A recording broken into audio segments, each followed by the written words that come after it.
Right, I'll give you a picture. Right, I've had some lessons with another instructor, but I've never met you before. Okay. But he has got the same car as you, so I'm familiar with the controls. He said today we were going to do this. Sorry, I want you to treat me as a pupil at the partly trained stage. Yeah? Okay. He said today we were going to do this turning the road. Okay. Yeah. Yep. Any questions on the word picture? No. Right. So, have you any idea what kind of questions you're going to ask me? Yeah, I would say. Have you done any similar manoeuvres before? I've done a bit of straight reversing. Straight reversing. You haven't reversed around a corner though. No. Okay. And your general driving with moving off and stopping, you're all quite happy with that, and your clutch control? I think so. Yep. We can keep an eye on Yeah, that. so you're on the right lines there about asking me have I done any manoeuvres, and I gave you kind of a good answer there. I've done a bit of straight reversing. Yep. You want to delve into that and say how did you control the speed while you were doing the straight reversing? Okay, because I always do, which I know you always throw a silly answer back at me, because I always say, how did that go? Yeah, it was great. Yeah. And it's like, well, of course they're going to say it's great, so more detail, yeah. Okay. Yeah, so how did you control the speed when you were doing the straight bit reversing? Oh, I was coordinating those pedals, yeah? Okay, so that's exactly what we have to do. The thing I didn't understand, and this came up when you were doing it with Ollie with the reversing round a corner, is having done that, established that initially, so you know how to do the coordination, yet you're good with that, yet, and then you do it all wrong in the lesson, and it's like, well, wouldn't you have got that right because you've already said you've done it, or is this just what we? Well, I didn't do it all wrong in the lesson, did I? It's what we call a bit of a tease. Okay, right. I set the gas too high. Yeah. And I brought the clutch too high. Only done it once. Okay. And once I'm given a reason, it's important not to have the gas set too high. Then you'll leave it alone. I'll leave it alone, yeah. Okay. This is where, as we said before, it's getting into our head. This is what we need to do to go through a Part 3 exam. It's slightly different when you're doing it with an actual learner, then, isn't it? Because in that instance, when Ollie was getting wound up with you doing that reverse, to me, I'd have said, listen, there's too many things going on. Come round the corner, let's just do the basics again. Yeah, it's all... Also, you've got the relationship with the learner, because chances are you've probably had that learner all the way through. Yeah. So you know what they're capable of. Yeah, but I think where you got your knickers in the twist, Ollie, was the car was hardly moving. Right. And therefore, I think you said last week, I was sticking too many errors in together. I was setting the gas and bringing the clutch too high. But I would have stopped playing around with the gas if you'd have come in with the because straight away. Yeah. I would have stopped playing around with the clutch if you'd have come in with the because straight away. So that's why you're just building them. I'm not doing 30 mile an hour while it's happening. I'm doing walking pace, aren't I? Mm. Yeah. So therefore. And today, when I went through them and you told me to put a because on each one, give you your G, you did stop them when I told you. Yeah. I stopped straight away. Okay. So is that what the examiner's looking for as well? Is that they need a because before they'll leave you alone? It's a consequence, isn't it? Yeah. Okay. If they don't know the consequences, well then, why should I stop doing it? Yeah. Does that make sense? Yeah. Yeah, so I've done a bit of straight reversing last week. And how did you control the speed? Oh yeah, it was coordinating those pedals down there, yeah? Mm-hmm. And where did you look when you were going backwards? Okay. He kept me looking behind me. Yeah. Why? Would you go to why? What's the importance of looking behind you? Well, he said you'd be a bit of a plonker if you're going that way and looking that way. Yes, okay. Yeah, he's not very subtle, Bob. No, okay. Yeah, so obviously we've got to drive to site. Yep. Yeah. And on the way to site, then we'll show you how it goes. And is there anything else I might need on the turn in the road?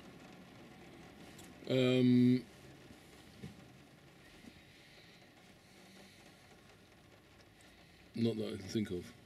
Anything else we might need? Need to be turning that wheel quite quickly, don't they? Okay, right, yes, because we're going from lock to lock, yeah. So if you just tell me to set myself up. Yep, so if you want to set yourself up into your normal driving position.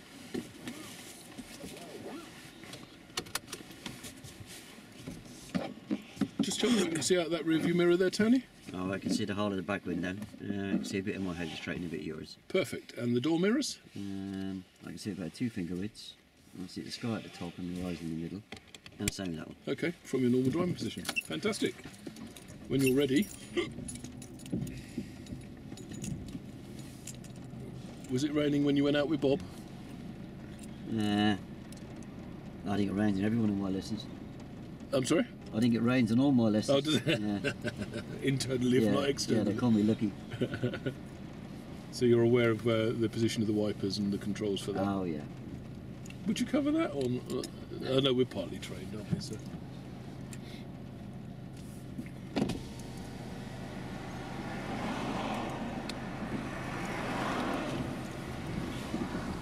But I presume if you're doing a controls lesson, you would then include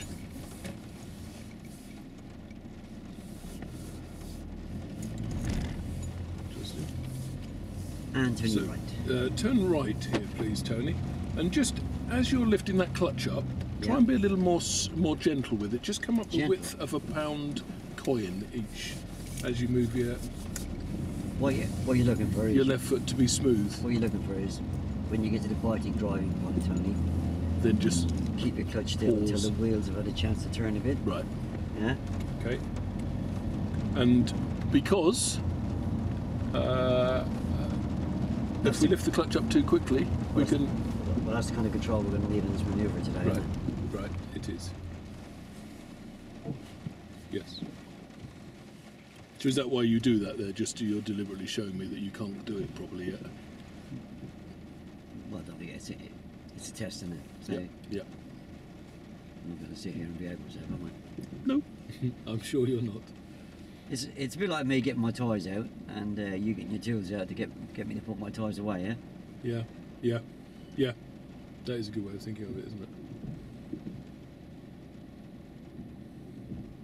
So just show me as we pull away from here now how you can control that clutch nice and smoothly. So just coming up nice and gently, and when you get to the biting point, just pause at that point with your left foot so that it doesn't come any higher until the wheels start turning completely.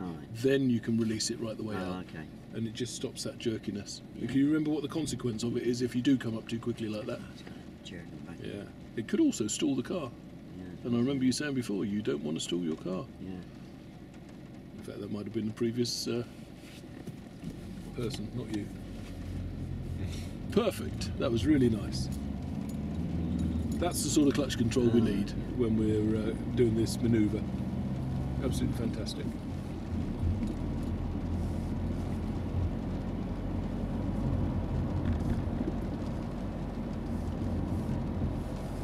And turning right.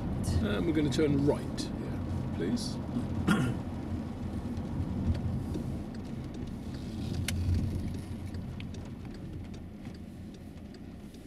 And at the roundabout ahead, right, and then immediately left. And at the roundabout at the end, we're going to go right and then immediately left.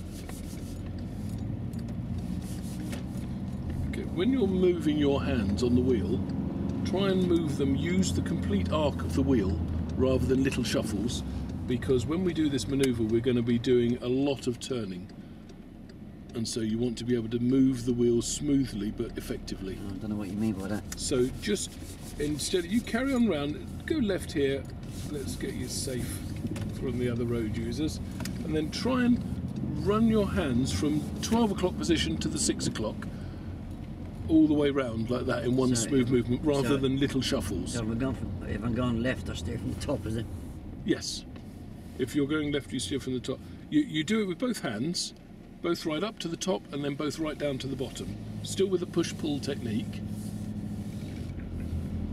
And it'll just mean that you'll be able to move the wheel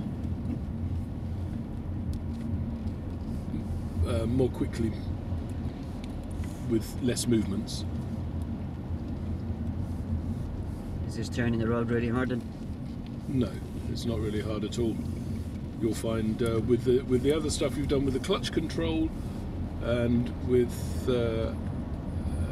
we slow everything right the way down. We're going to turn left at the end. We slow everything right down, so there's no rush to do it, and then you'll find it's a very straightforward manoeuvre. So you could actually kill off a little bit of debris from the way, the side, because you've got about 4 or 5 minute drive to the side, yeah? Yep. And so, you know, have you any idea where you might do this turn in the road, Tony? Where you might do it? Yeah. Right. Or why you might do it? Okay, yeah. So have you any idea what might cause you to need to do a turn in the road? I know the answer to that one, Simon. Yep. All my mates got it in the driving test. And so that's why you need it, because of the driving test. Yeah. So other than driving test, can you think just driving on a normal road now why you might need to have to do a turn in the road? No. What about if the road ahead was blocked for some reason? Oh, I never thought of that. And you want to go back the other way? Oh, right. Yeah. So that would be a reason. Or if you've gone down a one-way street, sorry, don't even go there. If you've gone down a no-entry road and need to turn around to come out again. Okay. So there's a number of reasons other than the driving test. So you can actually do it anywhere then. Turning right at the end, I'm guessing, because you looked in your right mirrors. So you could do it anywhere. Could you do it anywhere?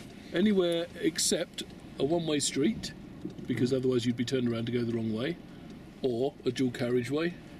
So anywhere that it's safe on a two-way road. I was studying for my theory, and I done about 5 minutes last night. Yeah. And I saw this sign and it says no U or something. No U-turn. Yes. Yeah, could I do it on that road? No, you couldn't. No. Right. But that usually refers to junctions rather than an actual road. No, it just said no U-turn. Oh, did it? Yeah. Then yes, no, you couldn't do it there. Oh. So where there's a no U-turn sign or a one-way street.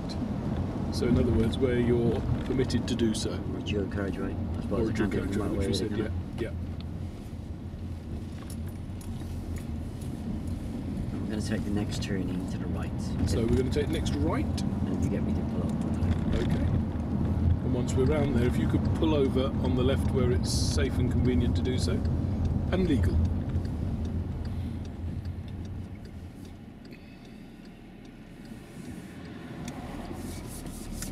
That was good. Your initial pull of the wheel was very good. Then you used much more of it.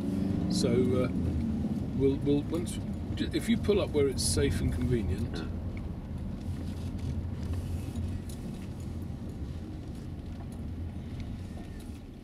And this would be a suitable area to do. I'm sorry? This would be a suitable area to do the turn in the road. Okay. So just with this just coming out of when you go to do it, would you just do it from here and say right here now, or would you move up a bit because of the driveways? Yeah, we're okay with driveways. Yeah. Yeah. You just do it from here. Yeah. Okay. Obviously, I'm not allowed to use the drop curb. Yeah. Yeah, don't forget, you have done this in your part 2 yourself, haven't you? Yes. Yeah. So all you're doing is you're going to tell me exactly how to do it, as I showed you how to do it in the part 2. Yep. And I'll fill in the blanks with the instructional bits, yeah? Okay, so are we briefing as well? Okay. Good. All right. Right. So we want PST3. It is PST3, turn in the road. Here we go. Okay, Tony. So this is the turn in the road that we'll be looking at now. All right, yeah. Okay. So when we start off, we're going to use. You're familiar with the POM? Oh yeah. Technique. So just tell me what that means. I'm familiar with POM, yeah. Yeah. Can you tell me what it means? I wouldn't even go there. You leave it alone. Oh, do you? Yeah, right. So you just accept that they're familiar with it. When would you have learned the POM routine? PST2. Yeah. Okay. Right. Okay. So we're going to use that same. Yeah. The reason why I stopped you there. Yeah. Is that if you start going into things like telling me what the POM routine is, it's going to end up over instruction. Right. Yeah. Okay. So then we start off against the curb as we are now. Yeah. And we're going to make the first turn as we move away. The first turn is over to the right. Yeah. Okay. And then before we get to the other side, we're going to stop. And all the time, so we've used POM here, so we've used effective observations. We've gone across the road. You must be watching around you as we're going across to see if you're affecting other road users, because you're now going to be broadside in the road. So you're presenting a hazard to other road users. So with the steering, if without actually steering the wheel, just put your hands up on the wheel for me a second, and just imagine, don't grip it, but just slide your hands in that sort of arc from top to bottom together. Right, yeah. That's what we mean by using the whole of the wheel, so you're not doing this rapid shuffling that you were doing. Do you understand that more? Yeah. Just try that for me around the wheel. No, both of them together. So right up to the top together, and then round and down to the bottom together. That's it, and then back up to the top. So that's the sort of arc you want to be doing, and then obviously you'll be gripping with one hand. I think I got it. Yeah, I got it just in the way here. Yeah. Good. Okay. So we're going to turn right as we start moving. You must be moving before we turn the wheel, obviously, and then when we come to the other side, because we don't want to be dry steering. Do you remember why we don't do dry steering? No, the reason is because you could damage the power steering or your tyres. Yeah, watch the word, obviously. It's not obvious. There's nothing obvious on a new subject here. Okay. The reason I thought that is because I thought you'd covered dry steering in controls, but possibly not. Yeah. Okay. So, and then before we come to rest at the other side, we don't want to get quite as far as the curb. We've got a right lock on. Before we get to the other side, we want to start undoing that right lock, so it's turning left. So you've got the wheels straight. If you look at them pictures in front of you there, it tells you that there's going to be 2 reference points involved in the going forward bit. The first one is where we're going to stop, and then we're going to pick up a reference point, and that's where we're going to take some of the steers off. Yeah. And then we're going to go forward, and we're going to go forward about as much as that, so if you hang on to that. Okay. And just explain what that's for. I'm going to go forward about just that far. Oh, yeah, that distance. Yeah. Okay. So you'll have a new reference point. And then we're going to pick up another reference point to stop us overhanging the curb. Okay. Yeah? Because overhanging the curb's dangerous. We could hit a pedestrian. Yeah. Yeah. Okay. Okay. So we're doing this first turn. So you'll see these reference points. Yeah. The first one is where the curb cuts in just under the wing mirror on your right hand side, the door mirror. You stopped me in the right place and asked me to pick the reference point. Yeah. Yeah. Yeah. Okay. Okay. So we do that as we get right. And then we're going to just go forward a little bit more, about the length of that, and we'll have a new reference point, which will just stop you overhanging the pavement by too much, because otherwise we'd be a hazard to pedestrians on that road. At which point, then we secure the vehicle to stop it rolling. So we're going to put the handbrake on again, and into reverse gear. Yeah. And at that point, we're then going to go back the other way. So you're going back up, clutch back up to your biting point. You're using your whole POM routine again, and we're going to be watching in the direction we're going. And as you start to move backwards, we're going to put left lock on. Okay, so turn the wheel left as you start to go backwards. Oh, left. All right, because we're going right to start with, then left as we come backwards. And again, as we come back now, we've got these same reference points that we're going to look at, not the same ones, I beg your pardon. We have reference points that we're going to look for again. Yeah. So as we come back in the rear corner of the window, you can look, as we first come back, for where the curb intersects with the corner of the window, and we'll look for that as we do it. But that's the point at which we take the lock off, and then we're just going to go about that distance again, that same sort of small distance. And the reason for that is, why are we only going a small distance more towards the curb? Do you remember what we had over this side? It's just to stop us overhanging the curb by too much, so that we don't impede any users on the pavement. And you'll have a new reference point which we can look at when we get there. And then once you're there, again, secure the vehicle, back into first, and we're going to go back round to finish facing in the other direction. Any questions on that? Yeah, there's no mention of any observations, was there? No, I thought that was covered because we've said you're happy with the POM. That was covered in that, is it not? Yeah, I know what POM is, but have I ever done this manoeuvre before? No. No, okay. So you need to be talking about the observations on the move, yeah? Okay. Yeah? Yeah. Any other pictures there that you think might... Yep. The other thing that is these two you covered on the way here. We've covered these on the way here. But the other thing is there's a camber in the road, which is the curvature of the road. Yeah. So it means that as you come around to facing it across the road, you have the effect of gravity. You can see in this picture here, this is exaggerated a little, but the car here will be trying to roll down towards the curb. Yeah. So what do you think you could do at that point? Panic? Yeah, panic's a good one. Yeah. brake. So cover the brake. So as you're driving the car with the clutch initially, and you'll find as you get to the middle point and beyond, the car will want to just go on its own, or may want to go on its own. In which case, you need to control it with the brake rather than the gas. But I'm sure you'll help him with that, won't you? Of course I will. Yeah. Yes. All right. Yep. Any other questions? No. Right. Should we have a go? Yeah, a bit nervous, but I'll have a go. Okay. Right, let's put this away. Can I pass that to you, please, Ollie? Thank you. Right. So, yeah, if you want to start the car as you normally would, and then initially we're going to be moving away from the curb, so you do your normal observations from here. So if you can just talk me through those as you do them. Okay, that's good. And now we want really nice and smooth on the clutch as you bring it up, just up to the biting point. And then keep it there. We're going to do everything at a real snail's pace. Set the gas first, I know. Yeah, you set the gas first, I beg your pardon. And just not too much, just come back a little bit, about the width of a pound coin on the gas.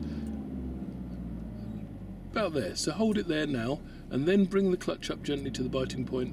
Come back off the gas again. Just lift the gas up again.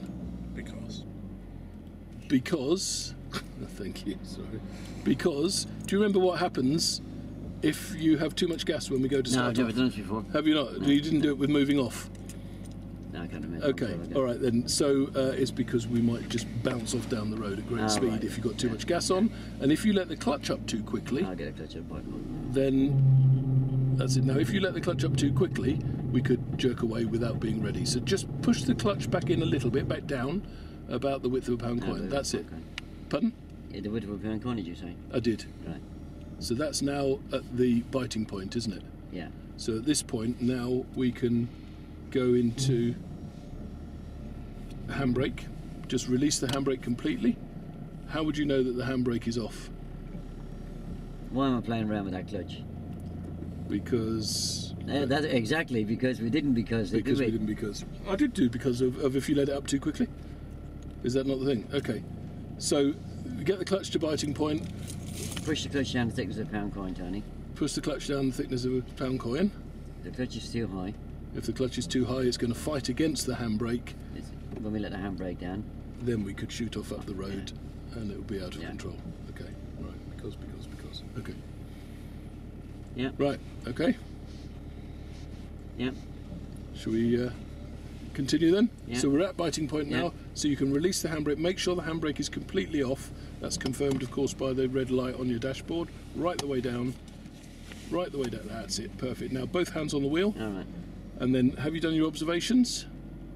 About 10 minutes ago. Okay, so we just need to do them again now, please. All of them, yep. And there, perfect. And there, and right over your right shoulder. All right. Yeah. Okay? Yeah. And now we can go head across the road. Yeah. Turn the vehicle as you do it. Now, turn the wheel. All right. Remember, not little shuffles. We're going to do big movements. Fantastic. Just control that speed now.